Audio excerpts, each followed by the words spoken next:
Hello and welcome to the All Nittany Lion podcast here with PHLY Sports. I am Fran Duffy, joined by a couple of legends in the Penn State community, Adam Taliaferro, Jason Cabinda. I'm excited to join you guys and talk through some Penn State, talk through some Nittany Lions here.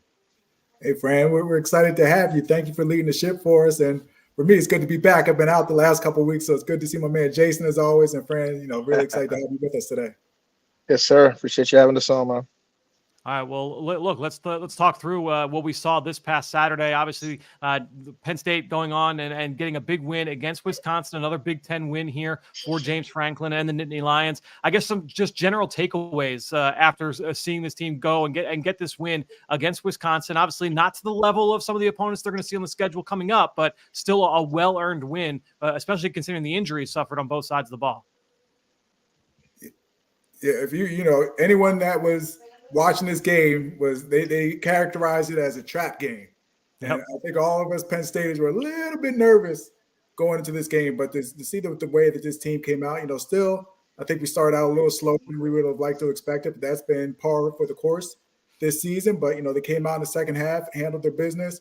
I know we'll talk about it more as we go throughout the show, but the way that they handled the injuries, especially to Drew, with Bo coming in, as we always say, any given Saturday when you're able to come out with a win, especially the way that this college football season has been going, I think it's a success. So 1-0, and we keep on moving. Yeah, I think Penn State went through a lot of adversity. Obviously, playing over there, away game, 7:30 at night, rowdy crowd. You got to travel, all those things. They're still overcoming the slow start deal, which is kind of hard to pinpoint why that's happening. I'm okay at this point with characterizing this team as a second half team. Our 2016 championship team was the same way. We were a second half team. I don't know what it was. That's just the way we were made up. And at the end of the day, man, for this team to go in there and overcome the adversity they did, Danny Dennis Sutton goes down. Drew Allard goes down. We're losing guys. We have to shift our game plan for them to have the confidence in Bo to go in there and still go in there and get the job done, and the defense to rally and just absolutely be disruptive in that second half and shut down the way that they were. I think is really a credit to the maturity of this team. I'm liking what I'm seeing out of this squad. All right, well, let's not bury the lead because we've already got people in the chat asking about Drew Aller and the injury. James Franklin, look, he's going to play coy. He's not going to say exactly what's going to happen here with Drew Aller this early in the week, especially, but did say that it looks like it could be a potential game time decision for Drew Aller. He left the game at halftime last week against Wisconsin, and so we saw the young guy come in, Bo Prabula. I guess let's start with just in terms of Drew Aller. How do you guys envision this offense operating without their star quarterback, who's played to a pretty high level so far this season? Yeah, I think it's obvious there's not a big sample size right now of Bo Prabula really pushing the ball down the field. I think it'll be obvious that there's going to be a lot more quarterback staple runs, but even the nuances of the zone read, like when a guy like Drew Aller is in there and they run zone read, like that D end is taught by that defensive coordinator that no matter what, crash down and tackle the dive. I don't care if it's a fake or if it looks like he's going to take it out because it's Drew Aller. We're going to bet that he's not going to pull this thing. When you add Bo into the mix, it adds that extra element. And then just obviously from a standpoint of preparation, this offense operates very differently with each quarterback in there. So how much time do you dedicate to Drew being there? How much time do you dedicate to Bo being in there? I think it's just going to play into Penn State's favor, this mystery and question mark at quarterback going into this game. Yeah, and if I had to place my bets, something's telling me Drew's going to play this weekend. I don't know what it is, but I feel like he's going to be out there. But I think we got a nice glimpse into what Bo can do when he's out there. I mean, the thing that really surprised me is we all expected that he was going to tuck the ball, run to Jason's point, had the option to run at any point. But he put the ball in there at some points. He was throwing that thing, unlike what I've seen throughout his time at Penn State. So I think he gave – both of those quarterbacks give Ohio State a lot to think about. And the beauty of it, and Coach Franklin said it yesterday in his press conference, they're completely different quarterbacks. So you're not preparing for one, you're preparing for two entirely different guys. And I think it's a great thing going into this game. So we'll see how it all plays out, but something telling me our guy Drew is going to play this weekend. That's what really stood out to me. Going back and watching the film on Sunday morning, that you're watching them against Drew's in there, and it's a lot of counter schemes, gap schemes, a lot of stuff that's downhill. There's some zone runs mixed in, certainly, but then when Pribula goes in, the whole identity of the run game changed. I thought that was really good coaching, just from Colton Ecke and from James Franklin and the rest of that offensive staff to say, you know what, let's scrap the things that we've been working on, what we had in store for the game plan with Drew, and it was a ton of zone read. We saw some triple option. You just saw different layers to that run game. And again, I think that's great coaching from the Penn State staff. And I think, and Coach Franklin, again, going back to his press conference yesterday, he even made comment to that, last year or in years prior, some of the offensive coordinators may have just continued to call the same type of game plan. Yep. But he really called out Coach K and how he really deviated from the original game plan and played to Bo's strengths. And it was very apparent that the entire game plan changed and the confidence of the team. I don't think the confidence ever wavered. You saw those guys. There wasn't any heads down when Drew went down. Those guys were like, you know what? Bo's going to come in and we're going to still win this game. And I think that was just so awesome to see because you could tell by the body language that those guys didn't skip a beat at all when Drew went down. I'll tell you what, body language says a whole lot about a team, man. And when Drew went down, like you said, bro, like I didn't see any heads down. I didn't see any change in demeanor whatsoever. They knew what the goal was. They knew what they needed to go out there and do. And, the belief that was very clearly instilled into Bo, not only by Coach K, but by his teammates and the way they rallied around him, like that's special stuff in a game that could have been a trap game on the road. It's just you guys. I thought that was a really special display of character by that Penn State football team.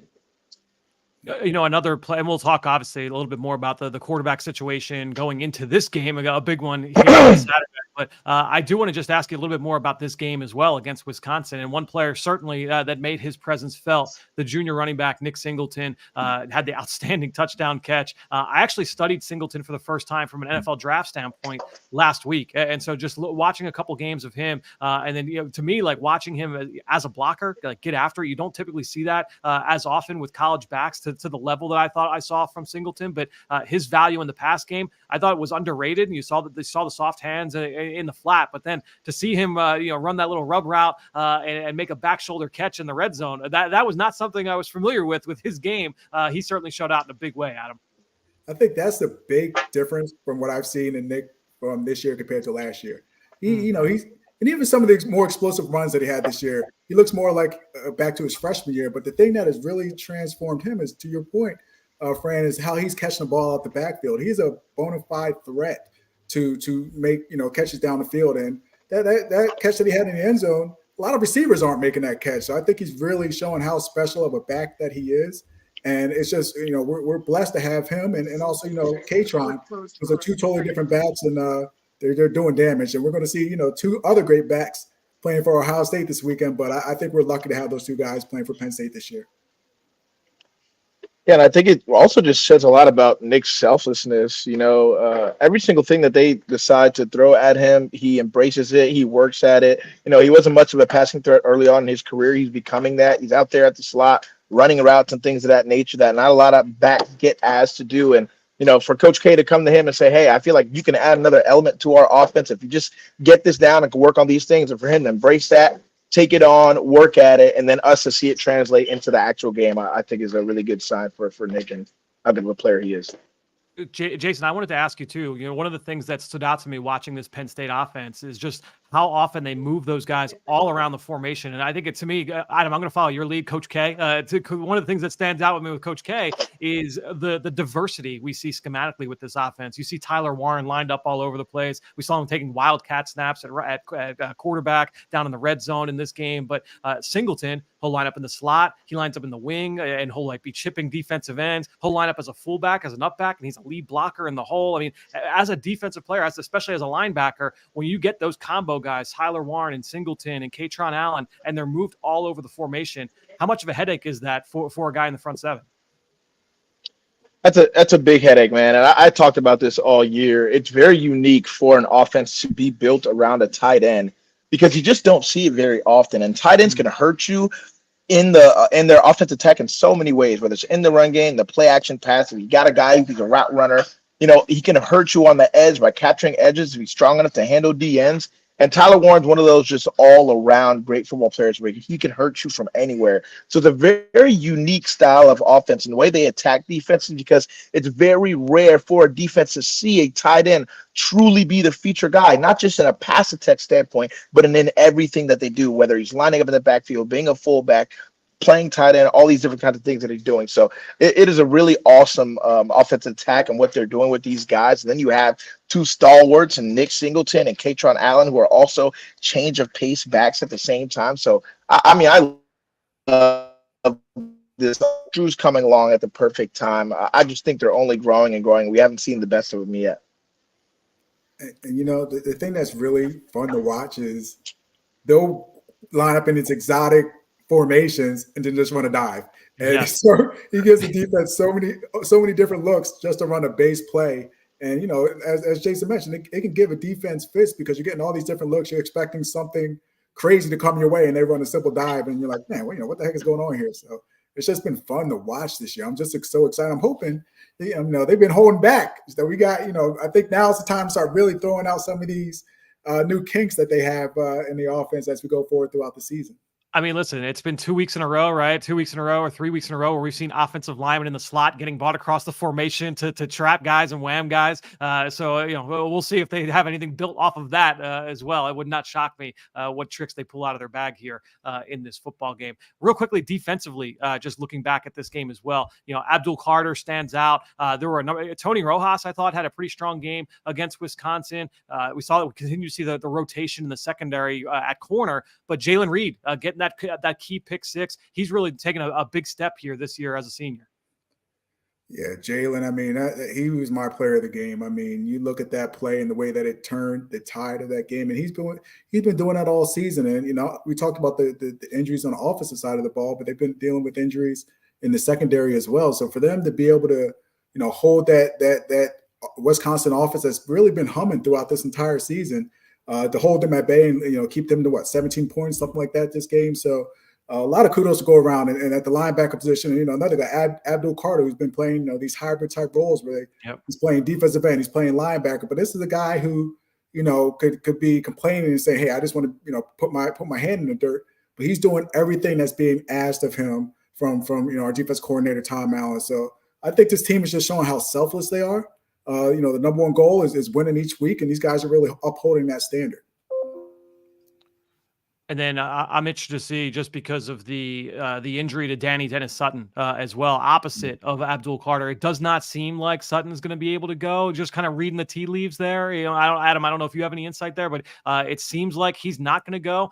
They basically platooned that spot opposite Abdul Carter in this game. When it was pass downs, it was Amin Vanover, number 15, and then when it was like the early down stuff, that was more Smith Vilbert, who he was more of like a snug, like 5 technique. Certainly a little bit more stout against the run, but I did like what I saw from Vilbert. That kid's got some juice coming off the edge. He's got some length, so I would imagine we'll see more of that platoon in this game.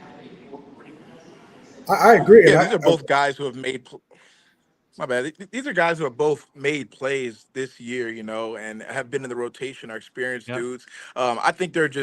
I think their mouth is watering at the opportunity, man, because there's a lot of depth on this team. There's a lot of guys who can easily be starters on other teams that we have sitting in our depth. So I think those guys are just really, really, really happy and excited for the opportunity. I think you're going to see that in their energy. I think you're going to see it in the way that they play, and to just have that feeling of, look, man, I'm at it too. Like, I cannot be out here making some real plays and be a game changer out here too. So I'm excited for those guys to get their opportunity, but it will be a by committee type of deal. And I think we're going to call a lot of movement. Ohio State has struggled with movement up front along the O-line, and they got some guys that are hurt and things of that nature. So I feel like that's definitely going to be a common theme of this game. Jason, he's talking. He was a full-time starter. You know what I mean? When I was there my freshman year, I was just hoping to get in from time to time, and any chance I got in there, to these young guys, to Jason's point, is like, when you get in there, you want to show that you belong. You're like, I'm going to make a play by any means necessary. So although the starters are there for a reason, it's usually exciting when you see a backup get in there, because they are giving you 110%. They're doing whatever they can to make a play. And they want to stay out there. So with these young guys, and I think it just speaks to the depth as Jason mentioned, and the recruiting that Penn State has done over the years. You've heard for years James Franklin, the great recruiter that he is, and the entire staff, and I think it's really showing up because we've had a lot of injuries, but it hasn't really, knock on wood, affected us too much as we've gone throughout this season. And there isn't a better game to do it in.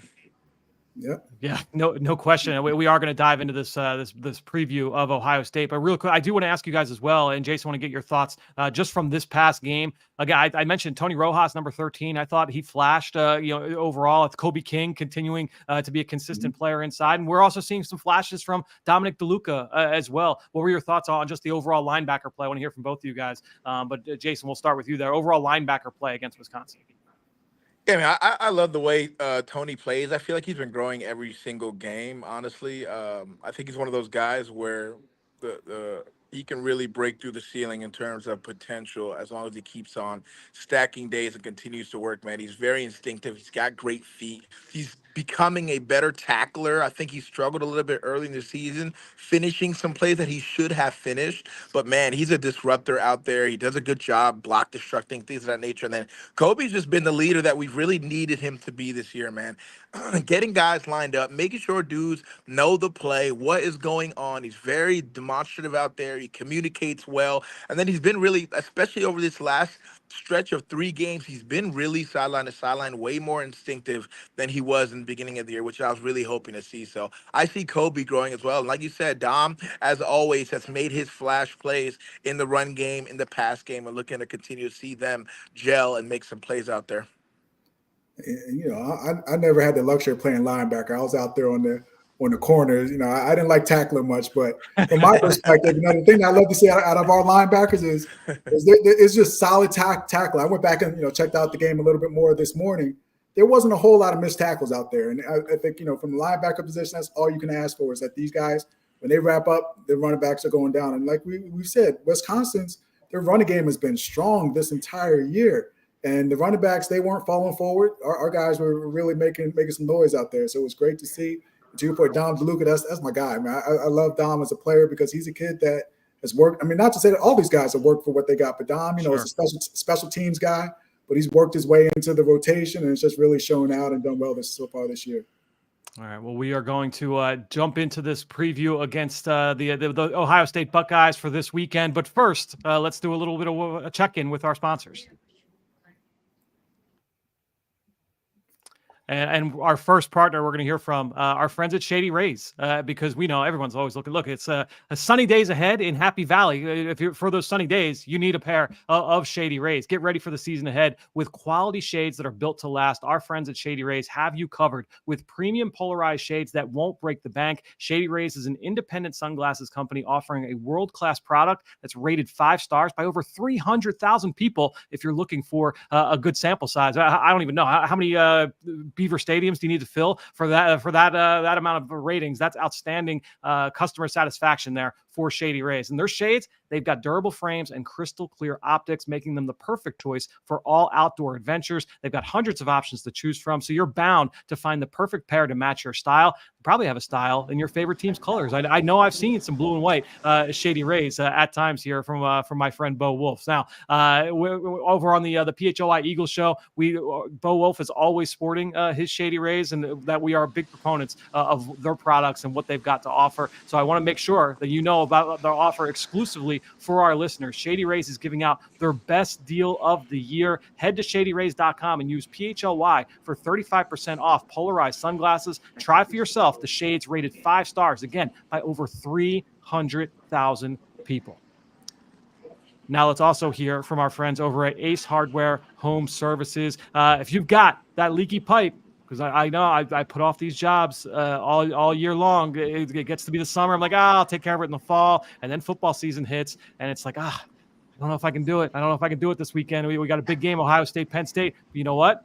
Call Ace Hardware. They've got a guy for that. You got an air conditioning issue, your heat going, is it starting to get cooler? They've got a person for that. You got a faucet that you said you'd fix earlier this year. They've got that person too, because now they're not just the helpful hardware folks. They are also the helpful home service and repair folks. From plumbing to heating and cooling, they have the trusted pros to help keep your home humming all year long. Ace Hardware Home Services, we're bringing helpful home to the helpful you love from the store now to your front door. Visit Ace Hardware Home Services online at www.acehardwarehomeservices.com to get you started on your next project. All right, so guys, let's jump into this weekend's big matchup. Obviously, Penn State, Ohio State, and I know a lot of people in the chat want to know your thoughts on this game. This has been it's obviously been a tough rivalry over the last few years, but you spread that out a little bit. Penn State has had some big wins over Ohio State. So is this the year? I will say, like as an outsider, kind of looking at it, I had a lot of people, like a lot of group texts this week were like, "Oh, this is the year. This is the year where they can do it." That gives me a little bit of concern because I just heard this a week ago when it came to like Notre Dame and Navy, and everyone's like, "Oh yeah, like this is the year when Navy's gonna be able to beat Notre Dame," and then they got waxed. So in your guys' vision, when you look at this game, how are you looking at it going in? Adam, we'll kick it to you first. I'm biased. I'm biased, and I say it every year. This is the year, but I truly believe this.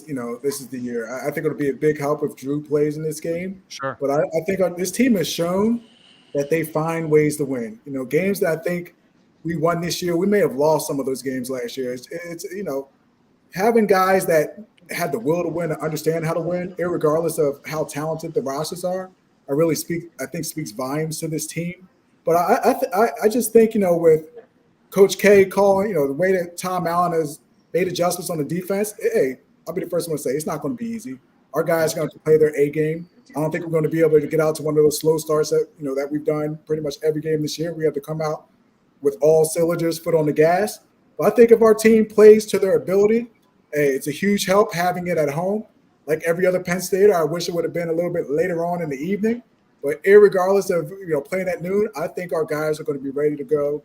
I wholeheartedly believe that this, our guys will show up, and I think Penn State's going to come out with a win. Yeah, I think this one comes down for me. I think it comes down to Drew playing or not, because we talked about the slow start deal that this team has been going through. Ohio State still has a good offense. They have a lot of playmakers on offense.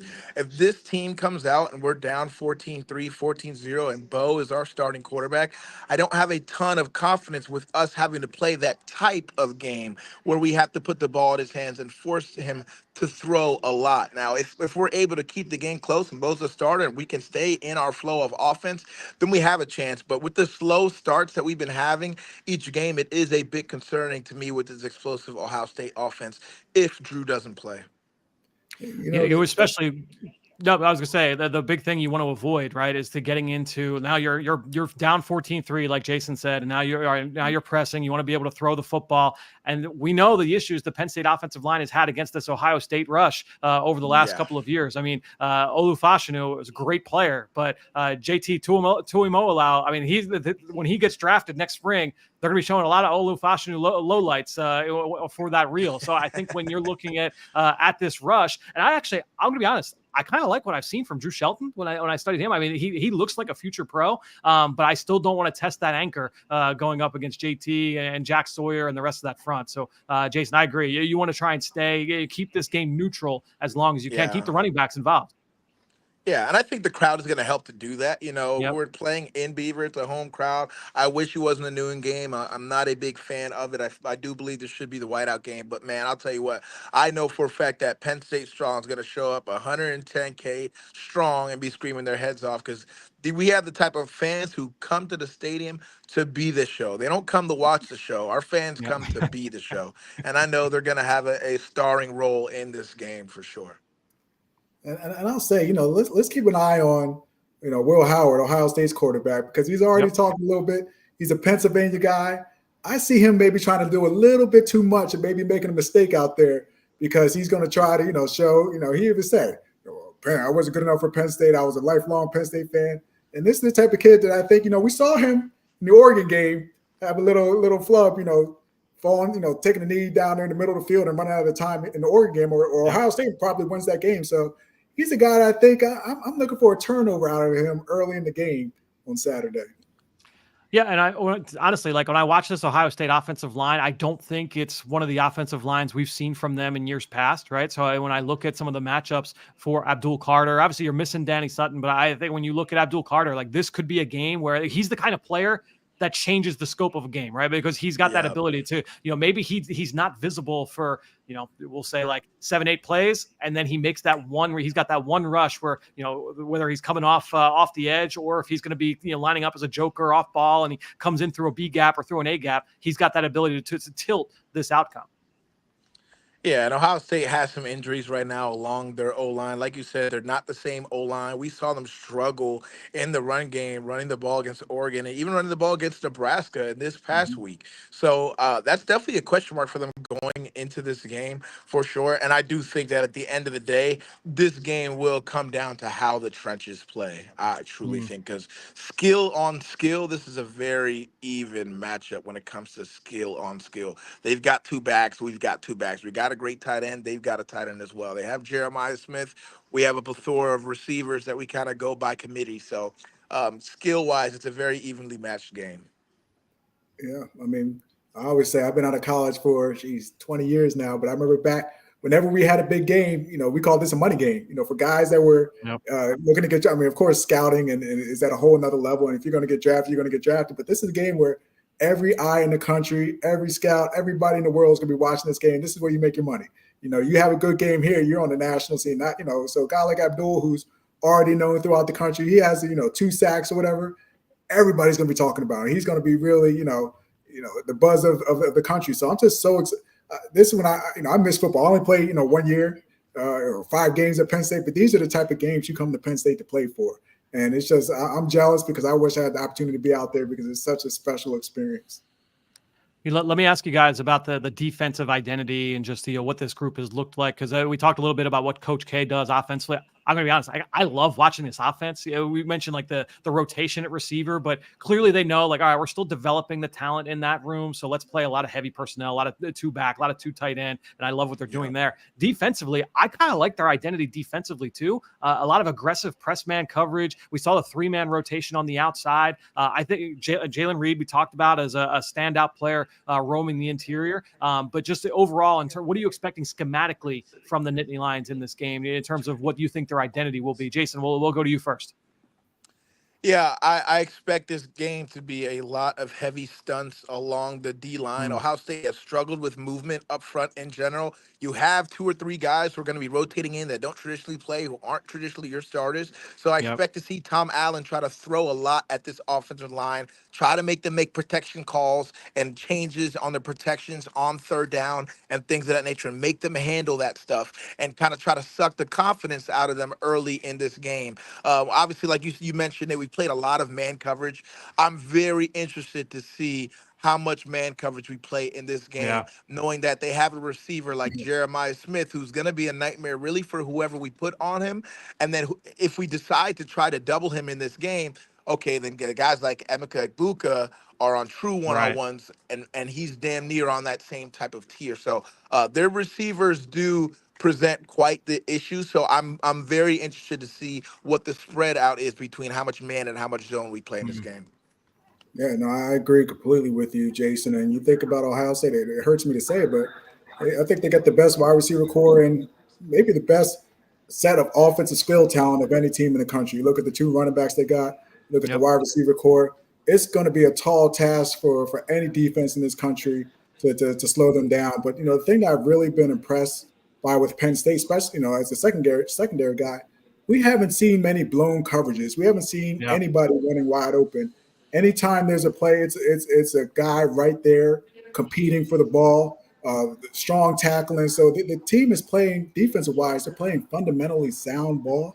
And I think that's what they really have to build upon as they go into this game. And Tom Allen, he's been around the Big Ten for a long time. So hopefully he's been holding back a couple things that he may show that we haven't seen throughout this entire year, because I think this will be the time to show it. This is it. It's go time. Guys, when they do play man, and obviously, as you guys mentioned, you've got Jeremiah Smith, you've got Buka. Those are 2 blue chip type of players. But how do you do if it's third and 8, and we need to get a stop? if they're going to play one-on-one, if they're going to play man, you got Jalen Kimber, you got AJ Harris, you got Elliott Washington. Who are you like counting on most in those kind of one-on-one matchups? Who are you looking at and saying like, I need you to be able to win your one-on-one? That's a tough one. I'm an AJ Harris guy. I think AJ has really shown that he's got, all those guys have shown talent, but AJ, from my perspective, really stood out. He's got great ball skills. He's made some great breaks on the ball. He should have a pick six that got called back earlier this season. But overall, if you had a gun to my head, I'd throw AJ out there and see where the chips fall. Yeah, I like AJ, and I also like Cam Miller a lot. I thought he had a lot of hype coming into this season. He had a great training camp. He had some plays early in this year where, like, man, he's just running stride for stride with guys and just couldn't finish at the end and things of that nature. I feel like this is one of those games where he kind of has a breakout and kind of really announces his presence in this secondary room. Now, I will say this about our defenses because we're on it. I felt like we've seen two different versions of our team, that aggressive man coverage, we're blitzing style defense. And then we've seen that bend but don't break mentality, a lot of zone. I think if we play a lot of that, well, Howard's going to find his completions. The only thing that will be the difference in this game defensively is what you talked about, Adam. That's comes down to the fundamentals. Now, when these Jeremiah Smiths, when these Emeka Egbukas, when they make that catch at 4 or 5 yards on hitches or on small slants, are we tackling them on the catch or are they getting yak yards? That's going to be the biggest difference in this game because we do play that bend but don't break mentality at times. But, man, we sprinkle in some splash plays and run games, some TFLs. We get guys into 3rd and long and just force them out of easy, manageable plays on 3rd down. That's how we've gotten a lot of offenses off of the field. So I'm very interested to see how well we tackle this skill group this weekend. The thing that kind of it just crosses my mind as I think about this game is, our guys are going to be fired up. Our defense is going to be raring to go. Our corners are going to be ready to jump on everything. That second series, that double move, if Ohio State comes out, they throw that out and up or something crazy. I'm just like, please, defensive backs, don't jump on that out cut because that's, they hit us with a deep, explosive play early in the game. That can, turn the tide. So I'm sure our coaches are all over it, but I could see them trying to get something early in the game down the field. And, I mentioned like the press man identity, and it could be that's what's fresh in my mind because, look, I just watched them against Wisconsin on Sunday morning, and I'm like, what Wisconsin's putting out on the edge, a little bit different than what Ohio State's putting out on the edge. So, that could have been what led to that game plan and that identity in that game. But I do think, look, when you go up against a team like this, you kind of have to mix up, what you're doing. And I do agree that it's going to come down to like, hey, play with fundamentals. When your number is called to make that play, you're going to need one of these guys to step up. So let me ask you this. I'll put you guys on the spot here. Of the guys, we'll remove Abdul Carter and we'll remove Jalen Reed because we know those are the guys that you're really kind of leaning on to make those explosive plays and create those negatives. Who's a guy that you're hoping can make they're going to need to make that next step in this one and make that play that, their number's called, spotlight's on you in this game. Adam, will come to you first. He's done a lot this year, but my guy is Zane Durant. I just think if he can cause some havoc in the backfield, to Jason's point, get some TFLs, make Will Howard a little uncomfortable. He's the guy I think that's going to create that havoc in the backfield. So I think if Zane can really get after it and cause some problems in the backfield, that just helps the defense all around. So Zane would be my guy. Mine's going to be Tony Rojas. Like I said, I think he's been getting better every single week. And I've played with a lot of linebackers. I've watched a lot of linebacker play, especially Penn State linebacker play. He has a lot of B-Bell to his game. B-Bell was one of those guys where, man, when he just got out there, he made plays. And I think this is going to be one of those games where Tony inserts himself in the Penn State linebacker lore of plays against an Ohio State. And I think he's going to make one of those game-changing plays in this game. I really do. I like that. I can feel it. Yeah, I thought Rojas played really well. I mentioned that earlier that he really stood out to me. It was used as a quarterback spy. I think that's something that we could see certainly in this one. And Durant, to your point, Adam, I mean, he had that TFL in the second quarter last week against Wisconsin where you really saw like that lateral quickness, that ability to be that disruptor. Another guy that I don't know if he's not going to be relied on to make a splash play because I just don't think he's that kind of player. But when you have this run game with Ohio State, a guy that I think that coming off the bench and playing a key role is Izzard, the nose tackle, number 99. I thought that he was really stout in that Wisconsin game. You're going to need that against Ohio State if they want to assert themselves on the ground. Yeah, I think you're absolutely correct, and Jason can speak to this much better than I can. But just controlling the line of scrimmage, I think on both sides of the ball, that's where it all starts. So if we can, really assert ourselves on the defensive front, that's going to make things a lot easier. For guys like myself in the defensive secondary that are going to be trying to hold down the fort for 2 or 3 seconds with these receivers. Because after that, if you're relying on our defensive backs to cover these receivers more than 3 or 4 seconds, it could be a wrap. Yeah, I was worried going into that Wisconsin game because I felt like USC kind of had a great running game plan. They ran a lot of gap scheme. They ran a lot of misdirection plays, and that's normally not Wisconsin's mantra. And I figured during that game they would throw a little bit of that in. And early in the game, a couple of those plays actually hit. But man, in the second half, Penn State completely shut the door on that storyline. And I really was looking for them to do that. And I think Ohio State's going to come out and they're going to come out with some gimmicky runs and try to emulate a few of those USC plays that were able to gash us on defense. But man, it's going to be very crucial to this game for us to stop that run game, because if Judkins and Henderson get going, it can really be trouble. And Ohio State can smell blood in the water if that happens. Adam, who scares you most from the other sideline? I think it's Jeremiah Smith, man. Yeah, he's gotta be, right? But he's like a man child, man. He's a man child, and even just from a physical size standpoint, you look at our corners. We got good size at corners, but he's unlike anybody we've played against thus far. So I think if we can, I don't know if you can stop him, but if you can contain him, that's a win in our book.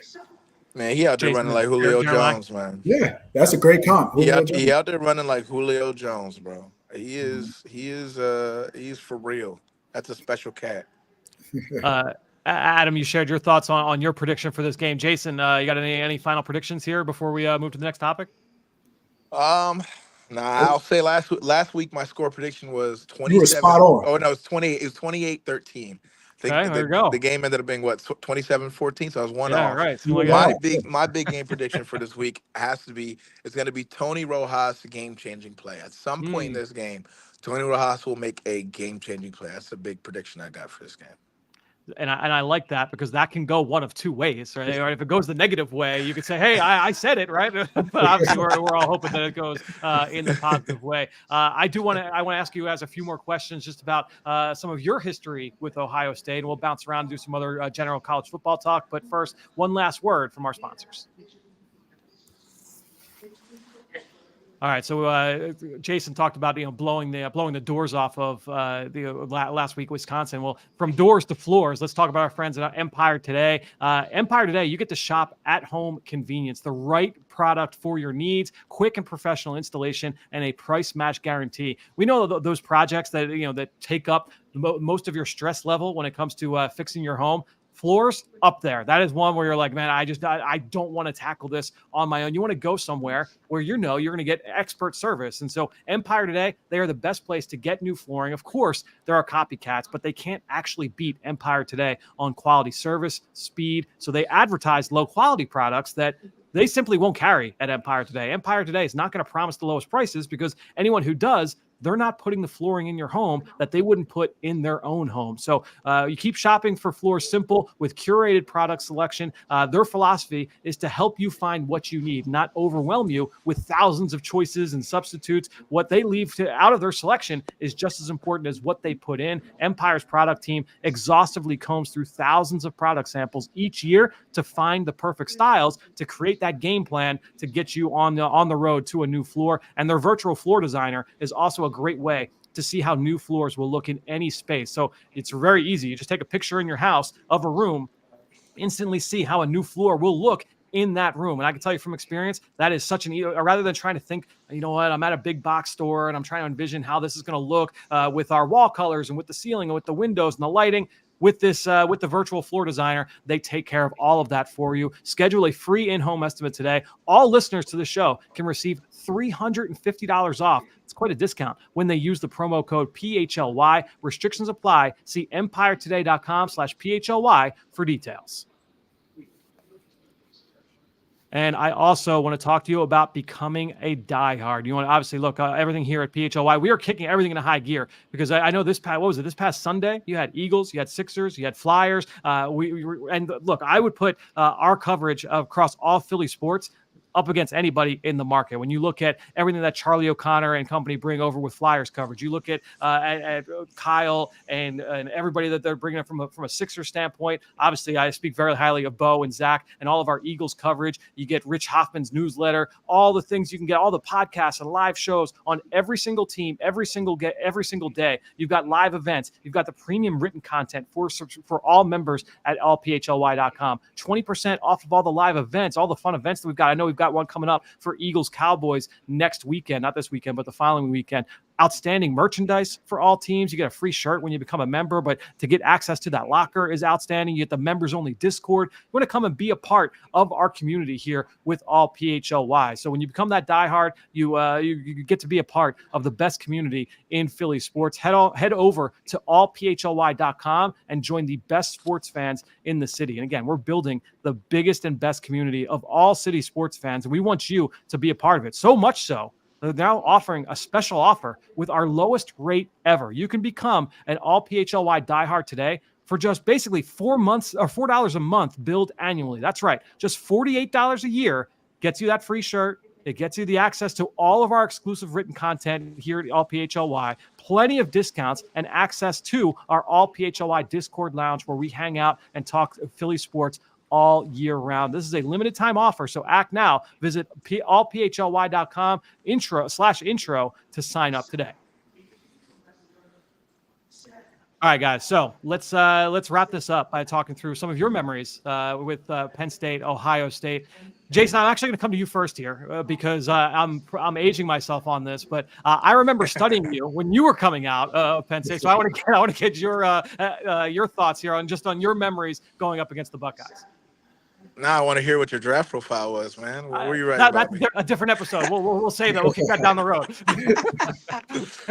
Man, my memories of the Buckeyes, man. I mean, they were always our rival, always a tough team. I absolutely hated the Scarlet and Gray. That's just how deep that rivalry runs, man. If you're a real Penn Stater, that's just how it goes, man. A 2016 win was, one of the most special football games I've ever played in. I've been a part of, and to be able to bring the Penn State culture back at that point in time, at a tough time at Penn State, and put us back on top, put us back on the map, and eventually, win the Big Ten championship was absolutely awesome. I will say that 2014 Ohio State Buckeye team might have been the best football team I've ever played against at any level. Who was on that team, Jason?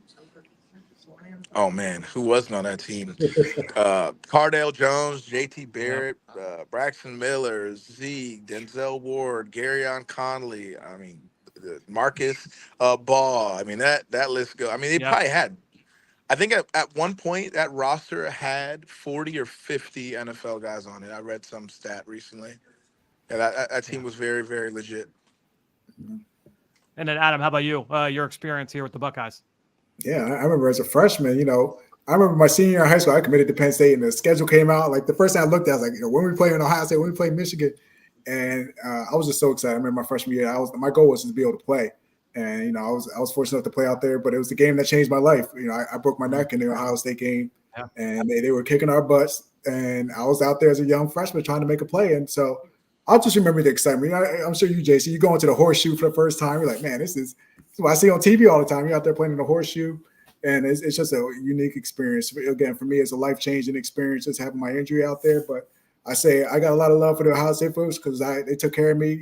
My life, I could have died on the field today. I could have been in a wheelchair the rest of my life, but the doctors out there were great. But the next year we came back in 2001, and my man Zach Mills, who was my roommate, led us. We beat the Buckeyes in 2001 back in Beaver Stadium. We were a big underdog. So that was one of my greatest memories in 2001 when our guys came out there and we beat Ohio State in Beaver Stadium back in '01. I'm sounding old, man, because I'm like, damn, that was 23 years ago, man. Damn. Well, I didn't know that Zach Mills was your roommate. Zach and I overlapped briefly at Temple when he was trying to get into coaching, and he GA'd for former Nittany Lions for Al Golden, Mark D'Onofrio. We're coaching there at that time, and that was the staff that I jumped onto. So that was Zach Mills. I didn't realize you got the roommates. Yeah, we were roommates in the apartments. The Jason over there. Yeah. 305 in the apartments. He even mentioned another Penn State legend, Al Golden, man, was my linebacker coach when I was in Detroit. Yeah, he's the linebacker coach at Penn State when I was there. It was he was my boss for 5 good years at Temple. AG is certainly one of a kind. Obviously, doing great things also this year out at Notre Dame. So now just going back to this game against Ohio State, obviously, look, this would be a huge win. You're able to go and pull this off, not even just obviously for this season, but also for James Franklin, right? Because that has been kind of the knock on him over the course of his tenure here with Nittany Lions, is just being able to win that big game, having that keynote win. Adam, what would this mean for the Nittany Lions this year, and then obviously for James Franklin, big picture? I think it'll be huge for Coach Franklin, and for the team as well. But I think more so for Coach Franklin. He's been stuck with that stigma that he can't win the big game, which we know is not true. He's one. Jason was part of that team that had that big win in the 2016 year. But I think just erasing, getting that monkey off your back where people don't think you can win those games, I think it'll be huge. Some of the these as players, you're like, I wasn't even here half those years that they're talking about he didn't win, so I'm just here trying to win from game to game. Perfectly honest with you, I think we're playing with house money. We want to win every game. I think either way this game goes, the outlook for the season still is very bright. But I think for Coach Franklin, I would love to see him get this win on Saturday. Yeah, I'd agree with that sentiment. I think that's probably the biggest thing with the realignment of the Big Ten is the fact that Penn State no longer has to have the monkey on their back of if we don't beat Michigan or we don't beat Ohio State, we're not going to have anything to show for our season. So with this playoff expansion, with the realignment of the Big Ten, I think Penn State's the biggest winner of that. Obviously, you want to go out there, you want to win this game for the recruiting, for your legacy, Coach Franklin, as a coach at Penn State, and get that monkey off your back and that narrative and storyline. But at the end of the day, if we lose, we still control our future. Like you said, the future is still bright, and we have everything ahead of us that we can still go out and get and have in our control. Yeah, obviously, this would be a big one for Franklin, and then certainly for this team. But I thought, Jason, you made a great point in that losing here, it doesn't spell the end of the season. I do want to ask you guys just. Look, Jason, it's much different than when you played, and certainly Adam from when you played in terms of like the conference realignment and the expanded playoff. What are your guys' general sense now? Look, we're 8-9 weeks into the college football season, 9-10 weeks into the college football season. Now that we've lived it here for a couple of months, what are your thoughts on just the realignment and just the general vibes on a week-to-week basis? I personally am loving it because I love the matchups that we're getting. It feels like January sometimes with what we're seeing here on a weekly basis. But how are you guys feeling as we sit here at the end of October? I mean, personally, I love it. I mean, you think of some of these teams that are, got 1 or 2 losses, in traditional years, you'd be like, hey, now we got to think about a bowl game and probably half of our team sitting out in whatever bowl game it is. But now it's like guys are really like Jason said, like you said, Fran, we still got a shot. As long as we're in the top 12, we got something to play for. And I think from a fan perspective, that makes it that much more fun as well. Because, for me, I'll be perfectly honest. I'll be stressing out a lot more right now if we were last year and saying, man, if we lose this game, hey, that's it. Yep. But now it's like, hey, I can have fun watching it. If we win, great. If we don't win, hey, you know what? We're still going to be in good shape for the playoffs if we take care of business. So as all around from a college football standpoint, I love that, every team still has an opportunity to play for something big at the end of this season. Yeah, that's what I'd love to harp on. It's just the fact that I think it's great for college football. I think it's great for college football. I think it's great for the fandom. I think the fans were starting to really hate in these past few years high-profile guys that were going to be first, second-round guys not playing in bowl games or feeling like that game is meaningless. Well, college football, NCAA, let's fix it. Let's make some of these games a whole lot more meaningful. And now you have a road, or many roads, as you say, or more paths that could lead to the national championship. And I think that's a win-win for absolutely everybody. More kids end up staying and playing this game because they're still playing for something. They're still playing for that road to get to the NCAA championship. And the fans have all of their players and all the players that they want to see at the end of the day in these big games, in Rose Bowls, in Cotton Bowls, Sugar Bowls, playing in these games, and the games are still meaningful.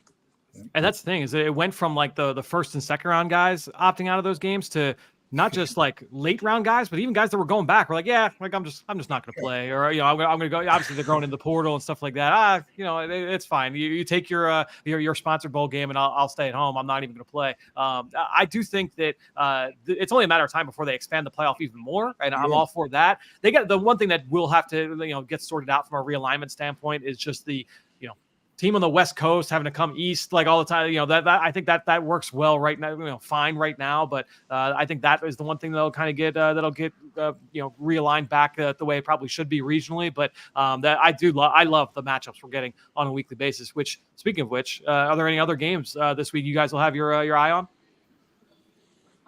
Chase, you got anything? I can think off the top of my head. I'm trying to think. Let me see. We got any other top 10 matchups? Yeah, let's see. I got obviously. I mean, look, you can't beat Ohio State, Penn State. We'll be watching that one, obviously. Looking through the rest, Florida, Georgia. Florida is starting to show some signs of life after that was an ugly start to the season, but Florida's starting to show some signs of life. So we'll see if they've got something there. You know what I like? I like that Duke Miami game. You got Manny Diaz down there that's really turned around that Duke program. And Miami, they got Cam Ward who's been playing out of his mind. But I think I like Manny. We all are very familiar with Manny, what he's done. I'll be very interested to see how that Duke team comes to play against a really good number 5 ranked Miami Hurricane team. Jason, the only other ranked versus ranked matchup this week is an ACC battle. It's at 8:00. You got Pitt at SMU. I'm still getting used to SMU in the ACC, but Pitt at SMU. But there's some other good. I mean, you have USC, Washington. That's Saturday night. You've got Louisville and Clemson. That should be an interesting one. Texas A&M, South Carolina. So then the night's late after Penn State finishes off Ohio State. You get those night games in there, so there should be some entertaining football Saturday night. We got Oregon coming to Michigan. You think Michigan can get back on track? That Michigan offense. That would shake some things up. That would shake things up if they did beat them.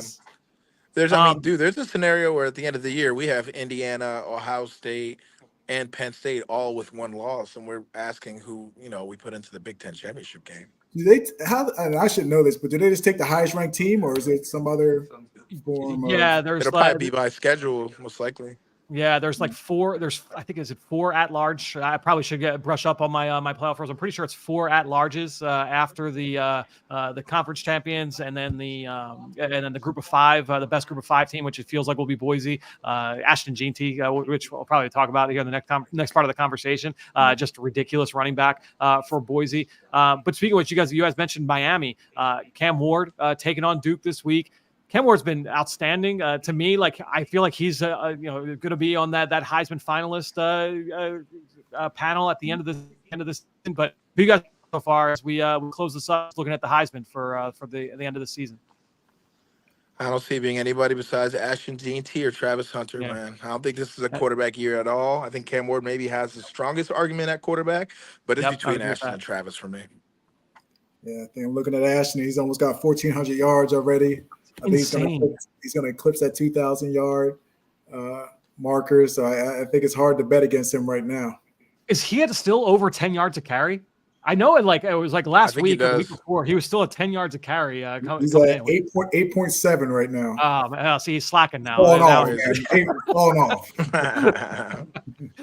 Travis Hunter, I mean, just what he's doing, playing at the level that he is on both sides. I'm actually doing something with him that I've never done before, where in my note taking in my sheets, I just have him as 2 separate players. Like, I have my wide receiver entry on Travis Hunter, and I've got my cornerback entry on Travis Hunter, and both of them are excellent players. Which one's higher rated? Which one you got rated higher? I actually like the corner a little bit better. I get why he wants to play receiver. Yeah, I think the corner. I think he's probably a better corner.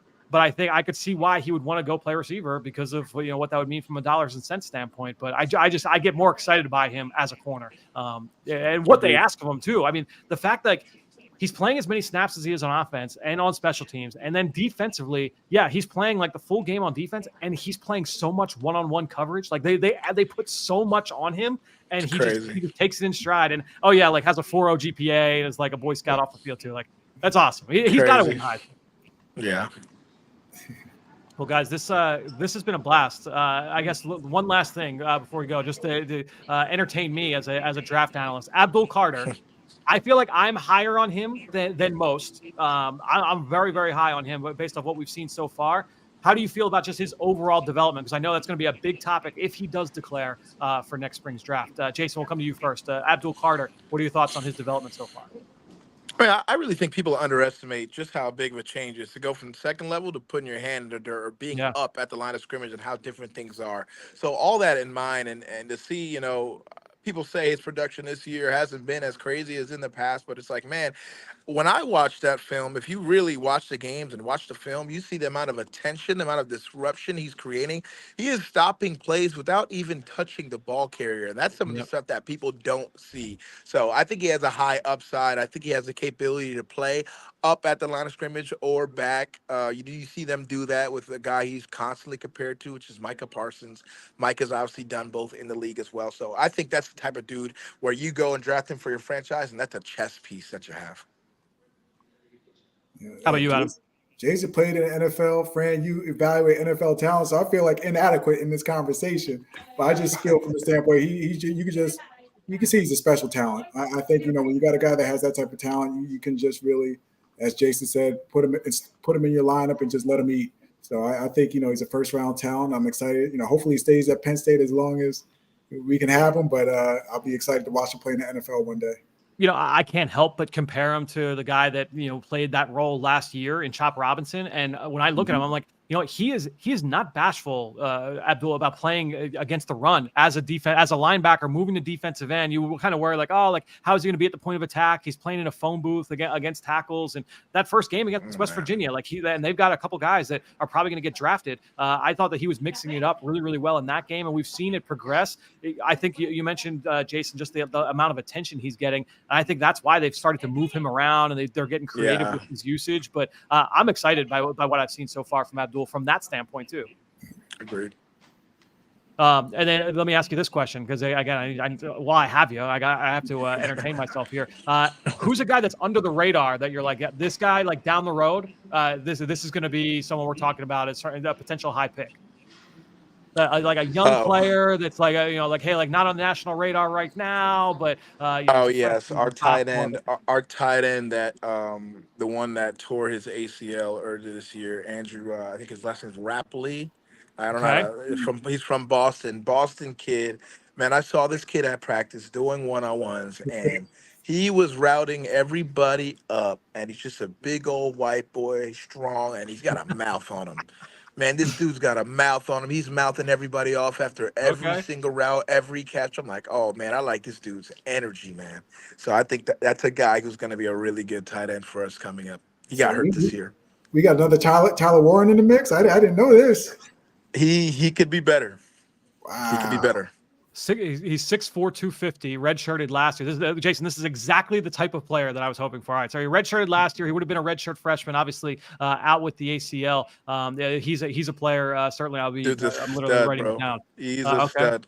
All right, I like that. Adam, how about you? In terms of when you're watching some of these guys, especially coming through the recruiting ranks, any young player where you're like, this is a guy, keep an eye on him down the road. I'm gonna blame my wife for this, because back before we had kids, I used to be at practice. I used to go up to summer camp. I used to do all that stuff. Now I just watch the games on TV.